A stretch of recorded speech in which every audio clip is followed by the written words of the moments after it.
the U.S. government's evidence on 9/11, basically. And I wanted to see what they had. I was kind of shocked. I wanted to know, how did they identify the terrorists so quickly?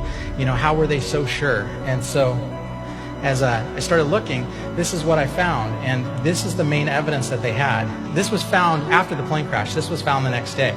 So you can see they found bandanas, papers, more passports. You can see these passports. They're pretty well intact. I've been to a lot of fires.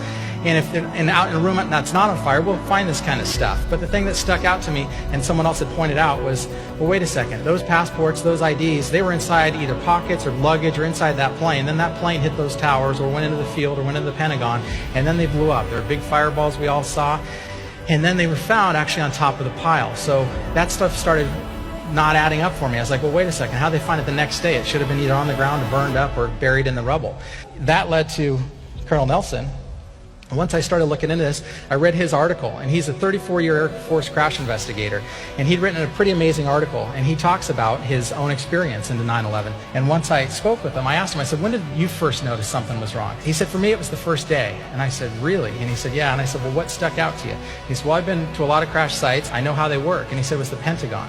And he said, when I looked at the Pentagon, and here's some pictures of it, he said, what I saw the first day was people picking up debris, and they were removing it as quickly as possible. He said, every crash I've ever been to, it's the MP's job to secure that area, flag it, tag it, take pictures. Nobody touches anything until after the investigators are there. Well, they were cleaning it up before any investigation. He said by day 3, he knew something was wrong. And by day 3 is when he said they identified the terrorists, and it was the IDs. He said, there's no way. He said, find those 19 terrorists, it would have taken weeks to months to find that kind of evidence, to sort through it, to go through it. And he said to recreate the aircraft crash, he said, was impossible. Now, I'm not a physics major, but fireball, paper passport, thousands of bodies that died in those towers never been found, within days, paper passport. No fucking way! Shit, they're lying to us! Fuck! Where are they? There's no fucking way!